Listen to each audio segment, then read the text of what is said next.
Hello, everyone, and welcome back to the Monday English Podcast. I'm Tom. And I'm Lena. It's great to have you with us today. It really is. For anyone new here, the Monday English Podcast is your friendly space to learn and practice English. We keep things simple, supportive, and easy to follow, no matter what your level is. That's right. Our goal is to help you feel more confident when you speak English. And today, we're talking about a topic that many learners have strong feelings about. Oh, yes. We're asking the big question. Is English grammar really important? And if it is, what is the right way to learn it? It's a huge topic, and it can feel a little scary, but don't worry. We're going to break it down into simple, practical advice that you can actually use. Exactly. We're not going to give you a boring grammar lesson. We're going to have a conversation about what really works. So please, listen, relax, and if you find this episode helpful, consider subscribing to our channel so you never miss a new episode. Let's get started. Okay, Lena, let's just jump right into it. The big question. When a student asks you, do I really need to study grammar to speak English? What do you say? That's the classic question, isn't it? My short answer is always yes, but maybe not in the way you think. Okay, I like that. Not in the way you think. What do you mean by that? Because I remember when I was learning a new language, I hated the grammar books. They were full of rules and tables and felt so disconnected from real conversation. Exactly. And that's the trap many learners fall into. They think learning grammar means memorizing a giant rulebook. But that's not the goal. The real goal of grammar is clarity. It's the skeleton that holds the language together. Without a good skeleton, the body just falls into a heap on the floor. A heap on the floor. I like that image. So you're saying grammar helps people understand you clearly. Precisely. Let me give you a very simple, classic example. There's a big difference between let's eat grandma and let's eat grandma. Right. One is an invitation for dinner, and the other is, well, it's a horror movie, and the only difference is a comma. It's a silly example, but it shows how a tiny piece of grammar can completely change the meaning. Or think about tenses. If you say, I work in London, it means you have a job there right now. If you say, I worked in London, it means you had a job there in the past, but not anymore. That's a huge difference. If you're at a job interview and you use the wrong tense, you could give the wrong impression about your current work situation. You absolutely could. So grammar isn't about being perfect or sounding like a university professor. It's about successful communication. It's about making sure the idea in your head is the same idea that arrives in the listener's head. That makes a lot of sense. So it's not an enemy.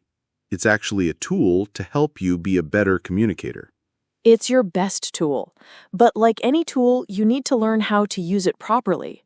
Just buying a hammer doesn't make you a carpenter. You need to know when and how to swing it. I think that's where a lot of learners get stuck. They have the hammer, the grammar rule, but they're afraid to use it because they might hit their thumb. They're so scared of making a grammar mistake that they don't say anything at all. And that brings us to a really important point, which I think we should talk about next, the common mistakes people make when they try to learn grammar. It's not just about what to do, but also what not to do. Perfect. Let's talk about that. I think many people will recognize themselves in what we're about to discuss. Okay, so let's call this section the grammar trap. These are the common problems or mindsets that stop learners from making progress. The first big one, which you mentioned, Tom, is focusing only on rules. Yes, the big, scary rule book. I remember trying to memorize lists of irregular verbs without ever using them in a sentence. Go, went, gone. See, saw, seen. Eat, ate, eaten. I knew the list, but in a conversation, I'd still freeze.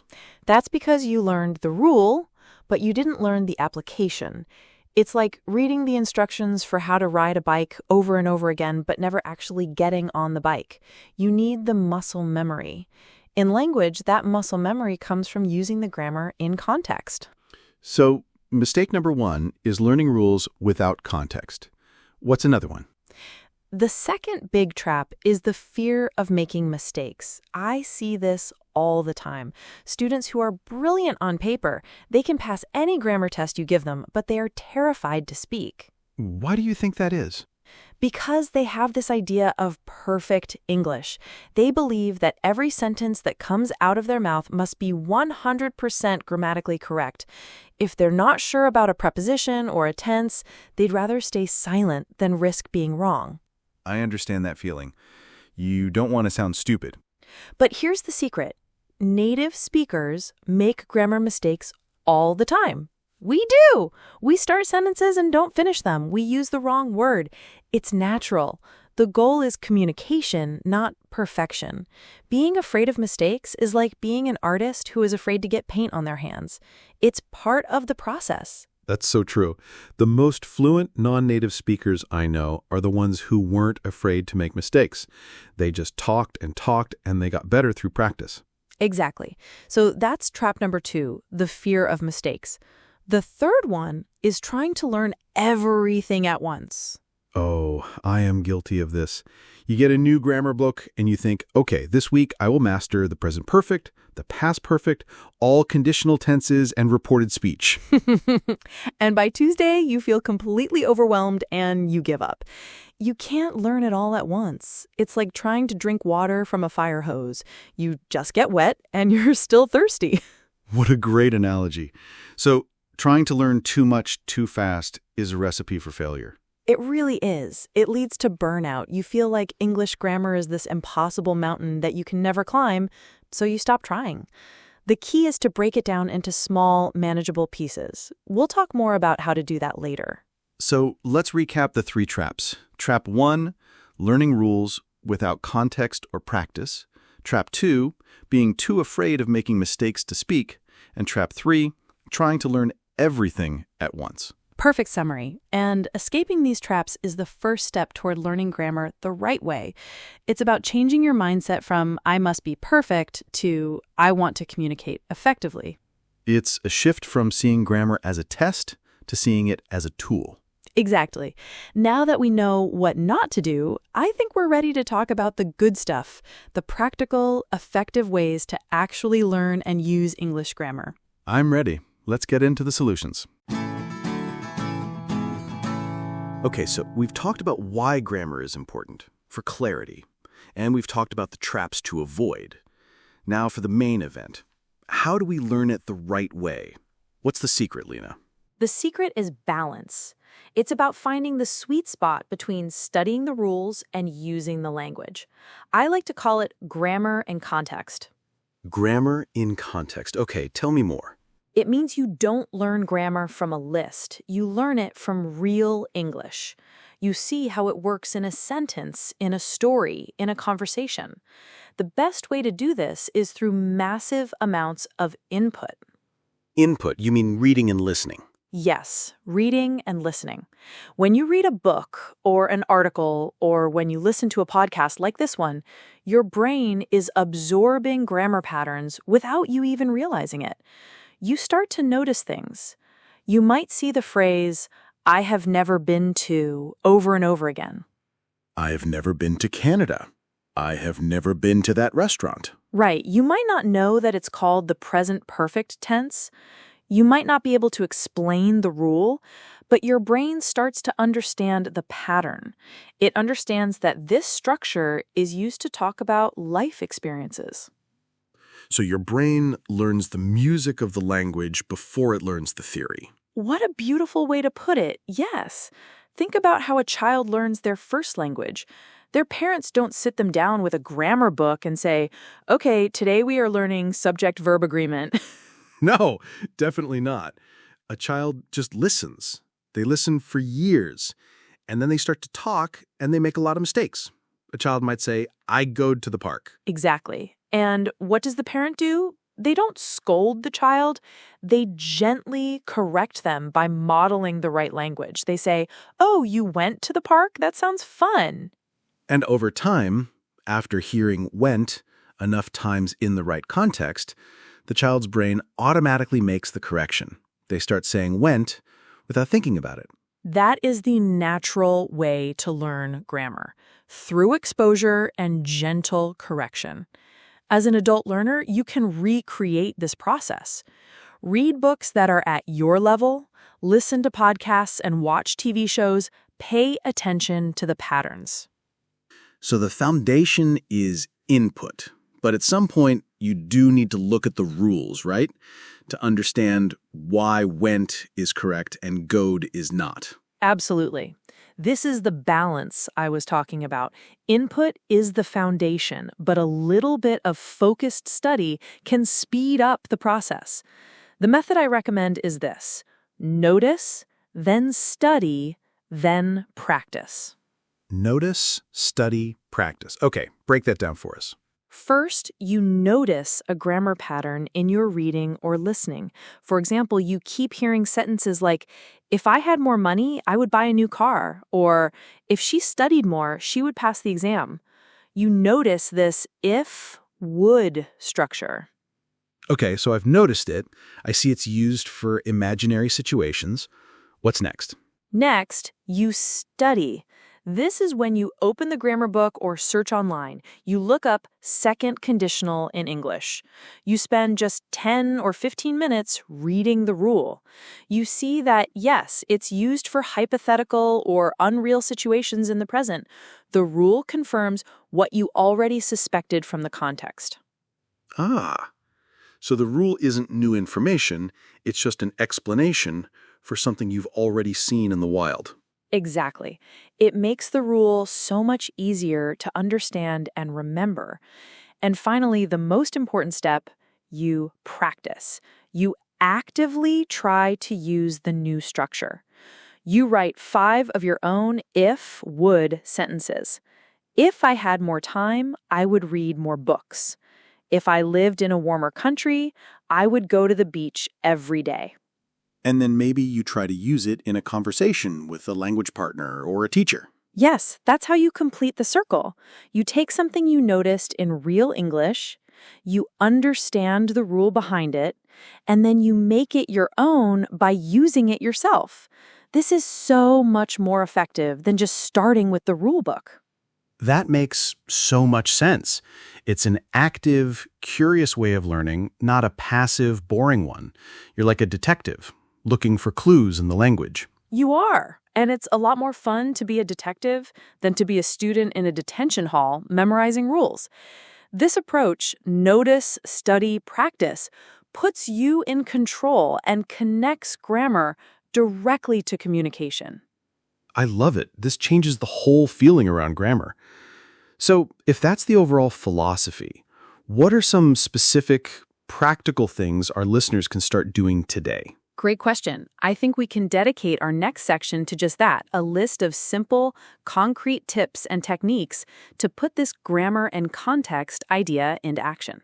Perfect. Let's give the people some homework. The fun kind. Okay, so let's get really practical. Here are some techniques you can use to improve your grammar without getting bored or overwhelmed. My first and favorite tip is to use the 80-20 principle. The 80-20 principle? You mean the idea that 80% of your results come from 20% of your efforts? How does that apply to grammar? It applies perfectly. You don't need to know every single grammar rule in English to speak well. In fact, a small number of grammar structures are used most of the time. This is your 20%. So what's in that 20%? For most learners, it's things like the simple tenses, past, present, future. Subject-verb agreement, like he goes, not he go. The correct use of common prepositions like in, at, and on. How to form questions, and maybe the present continuous and present perfect. So instead of trying to learn everything, you focus your energy on mastering these core, high-frequency structures. Exactly. If you can use those basic tenses and question forms correctly and confidently, you can handle 80% of daily conversations. You can worry about the complex conditional tenses and passive voice later. Master the fundamentals first. That's such a relief to hear. Don't try to climb the whole mountain at once. Just focus on the first part of the trail. What's tip number 2? Tip number 2 is to keep a grammar notebook, but with a twist. A twist. We're not just writing down rules? No, please, no more notebooks full of rules you never look at. Your grammar notebook should be an example notebook. When you are reading or listening and you find a sentence that sounds interesting or uses a structure you want to remember, write down the whole sentence. So if I'm learning the present perfect, instead of writing subject plus have or has plus past participle, I would write down a real sentence I heard, like, my friend has traveled to many different countries. Precisely. And maybe you can add another sentence you create yourself. I have seen that movie 3 times. Your brain remembers stories and examples much better than it remembers abstract rules. This notebook becomes your personal collection of good, correct, useful English sentences. I love that. It's a positive way of learning. You're collecting good examples, not just focusing on errors. Which brings me to tip number 3. Learn from your mistakes. Don't fear them. When you are speaking and someone corrects you, it can feel embarrassing, but you have to change your mindset. A correction is a gift. A gift? That's a hard one to swallow sometimes. I know, but it is. Someone is giving you a piece of information that can make your English better. When it happens, don't just say, "Oh, okay," and move on. Pause for a second. In your head, or even out loud, repeat the sentence the correct way. So if I say, I agree with you, and my friend says, oh, you mean I agree with you, I should stop and think, agree is a verb. I don't need am. I agree. Yes, and then later, you can go to your example notebook and write down the correct sentence. I agree with you. By doing this, you turn a mistake into a powerful learning moment. The mistakes you get corrected on are often the ones you never make again. That's a great point. It makes the corrections stick in your memory. Okay, what else have you got for us? Tip number 4 is to use technology wisely. There are amazing tools out there. Language learning apps often have exercises that present grammar in a fun, game-like way. They test you on context, not just rules. And what about for writing? For writing, online grammar checkers are fantastic. Tools like Grammarly or the checkers built into Microsoft Word can be like having a private tutor. When you write an email or a short text, run it through one of these tools. But don't just accept the changes. Look at why it's suggesting a change. It will often give you a short explanation. This is another form of notice, study, practice. That's a brilliant way to get instant feedback. You write something, the tool shows you a mistake, explains the rule, and you learn. Okay, one final tip for our listeners. The final tip is the one we started with because it's the most important. Read and listen to as much English as you can. But, and this is a big but, make sure it's at the right level for you. What do you mean by the right level? If you are an intermediate learner and you try to read a classic novel by Charles Dickens, you will be frustrated. The vocabulary is hard and the sentence structures are complex. You'll give up. Instead, find graded readers. These are books that are specially written for English learners at different levels. So you can read a whole book and actually enjoy the story without having to stop for every second word. Yes, enjoyment is key. The same goes for listening. Find podcasts for learners, watch children's TV shows, or find YouTubers who speak clearly and not too fast. When you enjoy the content, you will consume more of it. And the more you consume, the more grammar patterns your brain will naturally absorb. So let's do a quick review of the tips. 1. Use the 80-20 rule to focus on the most important grammar. 2. Keep an example notebook, not a rule notebook. 3. Treat corrections as gifts and learn from your mistakes. 4. Use technology like apps and grammar checkers. And 5. Read and listen to a lot of level-appropriate, enjoyable content. That's a perfect summary. And notice that none of these tips involve sitting down for 3 hours to memorize a grammar book. They're all active, integrated, and focused on using English for what it is, a tool for communication. This has been incredibly helpful, Lena. I feel like we've taken this big, scary monster called grammar and shown that it's actually a friendly guide. I hope so. Grammar is on your side. You just have to know how to work with it. Well, that was a lot of information, but hopefully it was helpful information. Let's just quickly recap the main ideas from our conversation today. I think the most important takeaway is to change your perspective on grammar. It's not a test you have to pass. It's a tool that helps you communicate more clearly. Its purpose is to help people understand you, not to make you feel bad. Exactly. And we talked about how to learn it effectively. The key is balance. Don't just study rules from a book. The best way is to learn grammar in context. That means lots of reading and listening to see how grammar is used in real life. That's right. And we talked about the notice, study, practice cycle. First, you notice a grammar pattern when you're reading or listening. Then you take a few minutes to study the rule behind it. And finally, you practice using it yourself in your own speaking and writing. We also talked about some practical tips, like focusing on the most common grammar points first, the 80-20 rule, and keeping a notebook of example sentences, not just rules. We did. And remember to embrace your mistakes. Every time you get corrected, it's a chance to learn something new and important.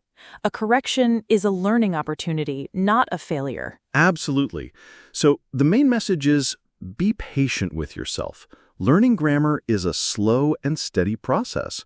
Focus on clear communication, not on impossible perfection. We used a couple of words today that might be helpful to review.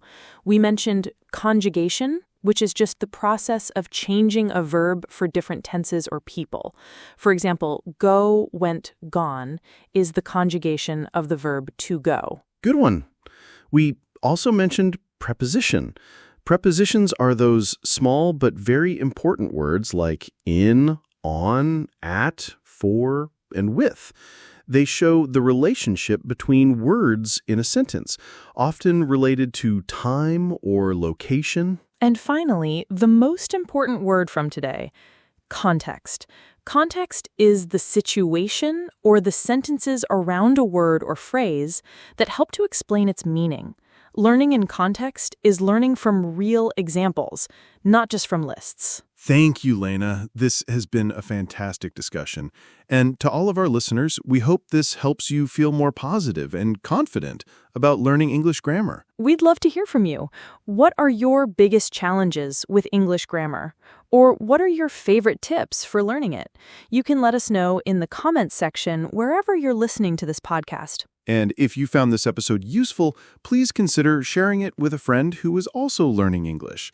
And don't forget to subscribe to the Monday English podcast so you can join us again next week. Until then, keep practicing, keep listening, and don't be afraid to make mistakes. Thank you for listening. Bye for now.